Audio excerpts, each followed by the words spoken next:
আসসালামু আলাইকুম।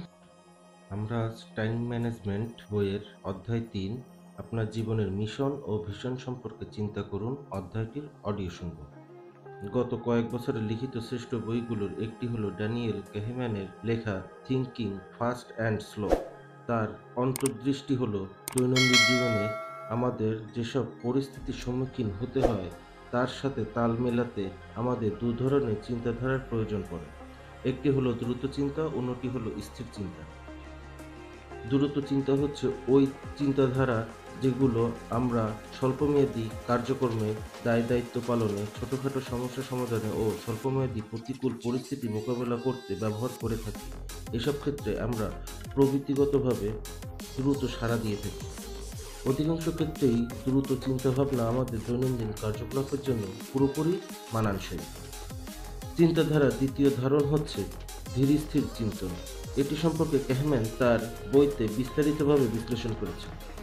এটা হচ্ছে এমন যখন আপনি কোনো কিছু করতে সিদ্ধান্ত নেওয়ার আগেই এ সম্পর্কে বারবার ভাবেন এবং সতর্কতার সাথে পরিস্থিতির বিস্তারিত তথ্য জেনেও পদক্ষেপ নিতে একটু বেশি সময় নিয়ে থাকেন। কাহনেম্যানের অন্তর্দৃষ্টি হল যেসব কাজে ধীর-স্থির চিন্তা প্রয়োজন বা আবশ্যক সেসব কাজে ধীর-স্থির চিন্তায় ব্যর্থ হওয়াই আমাদের জীবনের অধিকাংশ ব্যর্থতার কারণ। সময় ব্যবস্থাপনায় অতুলনীয় হতে হলে এবং নিজের জীবনের উপর নিয়ন্ত্রণ রাখতে হলে প্রতিদিনের গুরুত্বপূর্ণ কাজে মন্থর চিন্তায় মগ্ন হতে হবে। কাজ শুরুর আগে এই প্রশ্নটি দিয়ে শুরু করুন, আমি কি করার চেষ্টা করছি? ভেবেচিন্তে কাজ করুন। মাঝে মাঝেই আপনি কর্মস্থলে নিজেকে এত বেশি পরিশ্রমের মধ্যে দেখেন যে ঘুরে দাঁড়ানোর সময় পর্যন্ত পান না। তখন মাঝে মধ্যেই ভুলে যান আপনি আসলে কি জন্য কি করছেন। এক দম্পতির একটা ছোট গল্প বলি। যারা গাড়ি ভ্রমণের জন্য স্যান ডিয়েগো থেকে লস অ্যাঞ্জেলেসের উদ্দেশ্যে রওনা হয়েছিল। রাস্তাটা তাদের কাছে অপরিচিত, কিন্তু সেই লোকটি দ্রুত বেগে গাড়ি চালাচ্ছিলেন।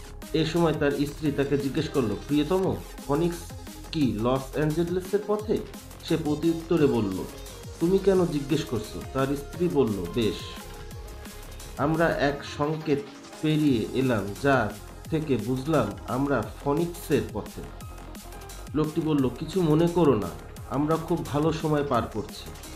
তাদের গন্তব্য লস অ্যাঞ্জেলেসের, কিন্তু সেদিকে লোকটির কোনো লক্ষ্যই নেই।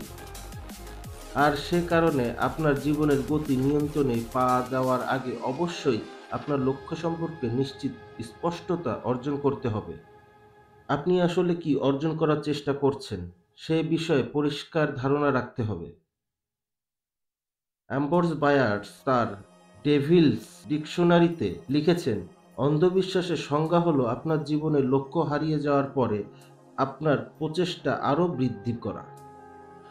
আপনার লক্ষ্য কি একটি মহৎ জীবন তৈরি করা? আপনি কি কোনো মহৎ পেশা তৈরি করার চেষ্টা করছেন, নাকি কোনো মহৎ কাজের অংশ অর্জন করার চেষ্টায় আছেন? সময় ব্যবস্থাপনার জন্য আপনার ব্যর্থতা থেকে ঘুরে দাঁড়ানোর, আত্মবিশ্লেষণ ও অন্তর্দর্শনে নিযুক্ত হওয়া এবং ধীর স্থির চিন্তাভাবনা করার যোগ্যতা আপনার সময়কে সুন্দরভাবে গোছাতে ও সময়ের সদ্ব্যবহার করতে সাহায্য করে। অনুভব করবেন যে আপনি সবথেকে কর্মক্ষম ব্যক্তি এবং আপনি যাই করছেন না কেন তা থেকে যেন অনেক আনন্দ, তৃপ্তি ও সুখ অর্জন করছেন। পরিসমাপ্তির কথা মাথায় রাখুন। আপনার কাঙ্ক্ষিত ফলাফলের বিষয়ে পরিষ্কার থাকুন। স্টিফেন কোভে বলেছিলেন, পরিসমাপ্তি মাথায় রেখে কাজ শুরু করুন। আপনি যা অর্জন করার জন্য সংগ্রাম করছেন তার ফলাফল বা চূড়ান্ত পরিণতি কী? এখান থেকে আপনি কি অর্জন করতে চান? আপনি দিন শেষে কোথায় সমাপ্তি টানতে চান? যেহেতু আপনি সফলতার সিঁড়ি বেয়ে হামাগুড়ি দিয়ে খাড়া হয়ে উঠেছেন, আপনার নিশ্চিত থাকতে হবে যে চলার পথে সবকিছু ঠিক মতোই আছে। আপনি কি কাজ করছেন টাকা উপার্জন করে নিরাপদ এবং আনন্দিত থাকার জন্য? আপনি কাজকে ভালোবাসেন সেজন্য কি কাজ করছেন, নাকি আপনি অনুভব করেন যে আপনি কোনো বিশেষ কাজে আছেন যা অর্জন করা ভীষণ গুরুত্বপূর্ণ? ভাবুন তো, আপনি যদি আপনার সবথেকে বড় লক্ষ্য অর্জন করে ফেলেন, তাহলে আপনার পৃথিবীটা দেখতে কেমন হবে? আপনার নিজের জন্য এবং দীর্ঘমেয়াদী পেশার জন্য আপনার লক্ষ্য কী? আপনি অন্য মানুষের জীবনে কী ধরনের পরিবর্তন আনতে চান? আপনি যদি শুধুমাত্র নানান বিল বা বকেয়া পরিশোধ করার জন্যই কাজ করেন, তাহলে কর্মক্ষেত্রে প্রবল উদ্দীপনা বজায় রাখা আপনার জন্য বেশ কঠিন হয়ে যাবে। সত্যিকারভাবে সুখী এবং তৃপ্তি হতে হলে আপনাকে সবচেয়ে বড় কাজগুলো অর্জনের জন্য উদ্দীপনার সাথে আত্মনিয়োগ করতে হবে, যা আপনার জীবন ও কর্মকে অন্যদের থেকে পৃথক করবে। আপনার কার্যপ্রণালী যাচাই করুন। আপনি কি করতে চাচ্ছেন সে বিষয়ে যখন পরিষ্কার হয়ে যাবেন, তখন অবশ্যই নিজেকে জিজ্ঞাসা করুন, আমি কিভাবে এটা করব?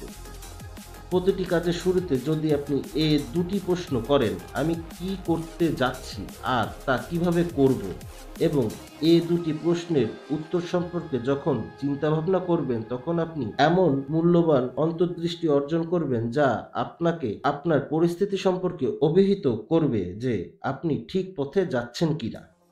আর যখন আপনি কি করতে যাচ্ছেন সে বিষয়ে পরিষ্কার হয়ে কাজটা করতে থাকবেন, তখন অবশ্যই নিজেকে এই তৃতীয় প্রশ্নটি করুন, কাজটা কেমন চলছে? তারপর ভাবুন, আপনি যেমনটি চেয়েছিলেন ঠিক সেভাবেই কি কাজটা দ্রুত ও দক্ষতার সাথে সামনের দিকে অগ্রসর হচ্ছে? আপনি কি আপনার কাজের অগ্রগতি নিয়ে সন্তুষ্ট? সবকিছু ঠিকঠাক চলছে তো? নাকি আপনার চলার পথে প্রতি মুহূর্তে বাধা বিপত্তির সম্মুখীন হচ্ছে? অধিকাংশ সময় আপনার কার্যপ্রণালী নিয়ে প্রশ্ন তুলুন। পিটার ড্রাকার যেমনটা বলেছিলেন, প্রত্যেকটা ব্যর্থতার মূলে রয়েছে ভুল সিদ্ধান্ত গ্রহণ। চিন্তা করুন, আপনার জীবন ও কাজের প্রতি আপনি কী ধারণা পোষণ করেন? আপনার জীবন ও জীবিকার উন্নতিকল্পে আপনি কি কি সিদ্ধান্ত নিয়েছেন? এখানে কোন সিদ্ধান্তগুলো জ্ঞাতস্বরে নেওয়া আর কোনগুলো অজ্ঞাতস্বরে নেওয়া? এটা খুবই বিস্ময়কর যে অনেক কঠোর পরিশ্রমী মানুষ ভুল ধারণার ভিত্তিতে কাজ করে যায়, অথচ তারা কখনোই তাদের কার্যপ্রণালী নিয়ে প্রশ্ন করে না। ভালো উপায় খুঁজুন। আপনি যখন এই প্রশ্নটি চিন্তা করবেন, কাজটা কেমন চলছে, তখন আপনার আরেকটি প্রশ্ন নিয়ে ভেবে দেখা উচিত, কাজটি করার জন্য এর চেয়ে ভালো ও সহজ কোনো উপায় আছে কিনা। মূল কথা হচ্ছে, ব্যবসা ক্ষেত্রে সফলতা অর্জনের জন্য সব সময় ভিন্ন ও অধিকতর ভালো উপায় থাকে। এই উপায়টার চেয়ে অনেক দ্রুততর, সহজ এবং বেশি কার্যকরী হতে পারে। এ সম্পর্কে সুন্দর একটি উক্তি আছে, জীবনকে সুন্দর করার জন্য জীবনের গতি বৃদ্ধি ছাড়াও অনেক পদ্ধতি আছে। অনেক মানুষ আছে যারা কঠোর পরিশ্রম করে, কিন্তু তারা ভুল পথে, ভুল নির্দেশনায় পরিচালিত হয়। ফলে তারা কি করার চেষ্টা করছে বা এর শেষ কোথায় এ বিষয়ে তারা পরিষ্কার ধারণা রাখে না। কিন্তু তারা ভুল থেকে সৃষ্ট সমস্যারও সম্মুখীন হতে চায় না। এ ধরনের ভুল থেকে বাঁচতে কাজটির পদ্ধতি সম্পর্কে নিজেকে প্রশ্ন করুন। আর গুরুত্বপূর্ণ বিষয়ে কঠিন প্রশ্ন করার জন্য ধীর স্থির চিন্তাভাবনা করুন। আপনার এ ধীর স্থির চিন্তাভাবনাই সহজ ও কার্যকরী পথে আপনার জীবনের গতি বৃদ্ধি করে দেবে এবং আপনার জীবনের গুরুত্বপূর্ণ লক্ষ্য অর্জনে সঠিক পদক্ষেপ নিতে সাহায্য করবে।